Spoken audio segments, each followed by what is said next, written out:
Muy buenas, cultistas. En uno de los capítulos anteriores estuvimos explorando de manera superficial los diferentes grimorios que acompañan a los mitos lovecraftianos.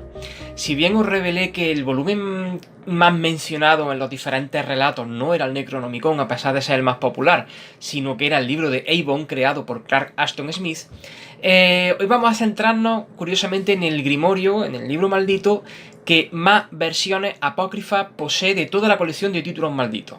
¿Vale? Sabemos que el Necronomicon también tiene muchas copias, aparecieron tal, pero el que más versiones diferentes tiene, por su naturaleza, es el libro del que hablamos hoy, que es The Vermis Mysteries. The Vermis Mysteries fue creado por Robert Bloch en 1935 en un relato archiconocido y un relato que recomiendo 100% a todos los que les gusta el horror cómico, no lo hayan leído, que lo hagan, que es El vampiro estelar, de Robert Bloch, como he dicho. Y fue tanto que le gustó a Lovecraft, El vampiro estelar, que automáticamente lo adoptó dentro de su cosmogonía y en el mismo año publicó un relato que lo incluía, que era El que acecha en la oscuridad, de Lovecraft. Según Robert Bloch en su inicio, más tarde se complementaría con otros autores, The Vermis Mysteries fue escrito en 1484 por un caballero cruzado belga llamado Ludwig Prim. Evidentemente también es ficticio. Este hombre resultó capturado por los árabes y fue torturado y encarcelado.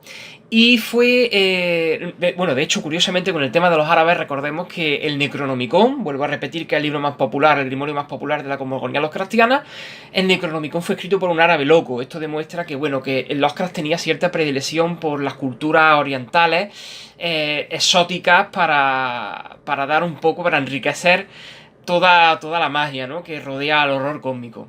Ludwig Prim finalmente acabó escapando de sus captores y regresó a la cultura cristiana, de la cual, debido a las creencias y las enseñanzas que había recibido de los musulmanes, pues terminó apostatando del cristianismo y fue finalmente condenado por herejía.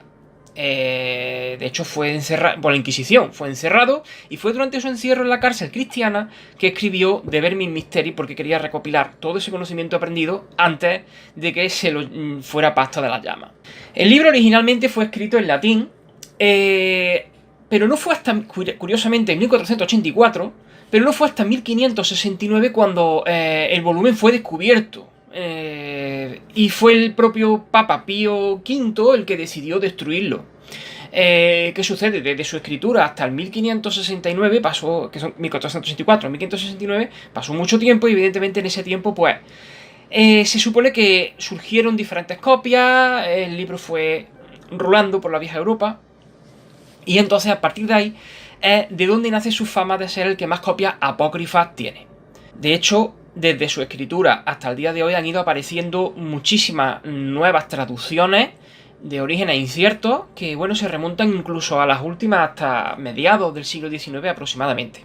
La primera traducción fue datada en 1573 y pertenecía a un inglés un hechicero que fue mal tachado de farsante, llamado Edward Kelly. Luego después también se hallaron sorpresivamente otras traducciones apócrifas como las anteriores. Repito, porque la versión original al latín quedó incierta un poco, quedó desubicada.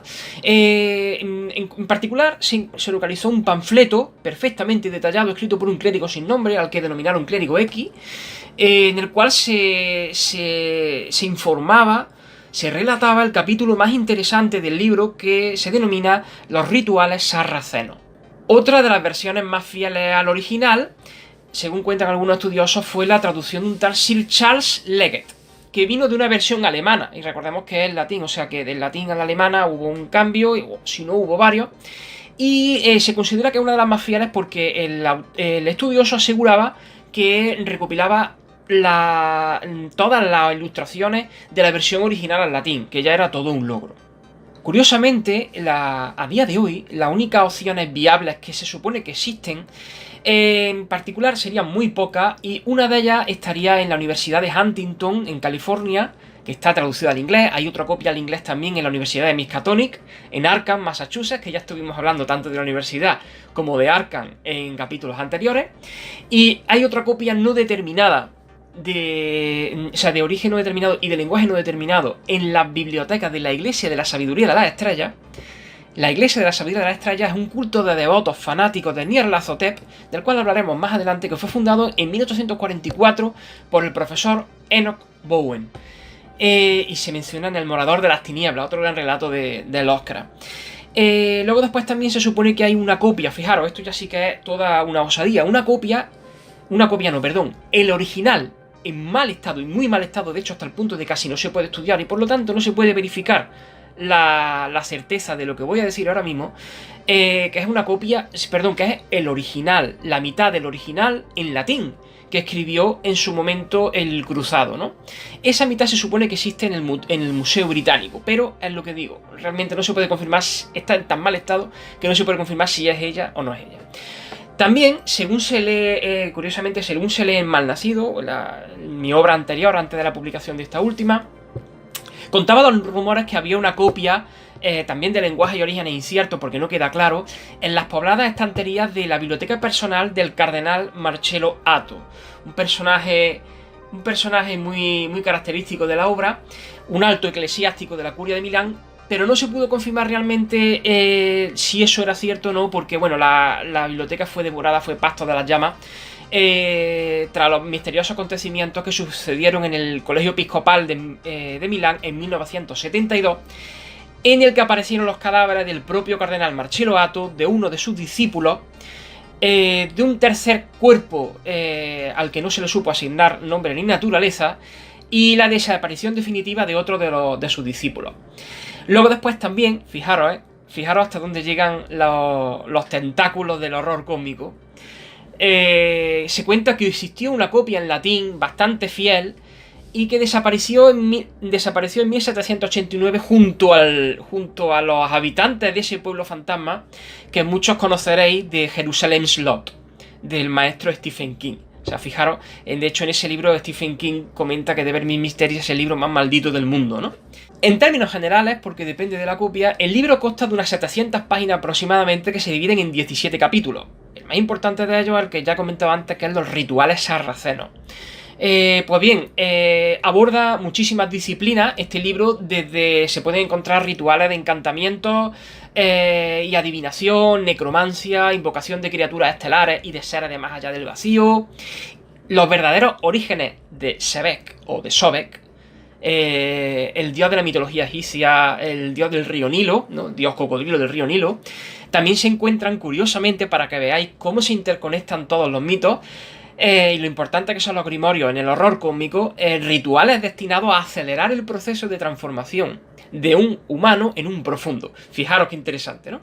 Bueno, en definitiva, cuentas para resumir, ¿dónde podemos profundizar en el contenido de este fantástico volumen maldito como es The Vermin Mysteries? Pues fijaros, lo tenemos en El Vampiro Estelar originalmente, de Robert Bloch, en El Secreto de Sebek, también de Robert Bloch, en la aventura de las 6 arañas de plata, de August Derleth, El Superviviente, de Lovecraft y Derleth, Jerusalem Slot, como he dicho antes, de Stephen King, Los Invasores, de Henry Kattner, El Morador de las Tinieblas, de Howard Phillips Lovecraft, y El Señor de los Gusanos, de Brian Lumley.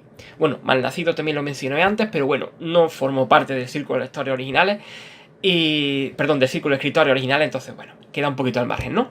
Si conocéis alguna otra historia ficticia sobre el tema del Vermin Mysteries que os llame la atención, dejadmelo en los comentarios. Y quiero hacer un apunte, y es que el próximo capítulo no habrá lección, porque al ser el 10º capítulo voy a hacer un especial que va a ser una guía de lectura de los mitos, de cómo yo considero que sería la mejor manera de iniciarse y qué relatos son los que habría que recorrer para más o menos tener una idea lo más amplia posible de la mitología lovecraftiana. Muchísimas gracias por estar aquí como siempre y nos vemos en el próximo capítulo. Un abrazo, cultistas.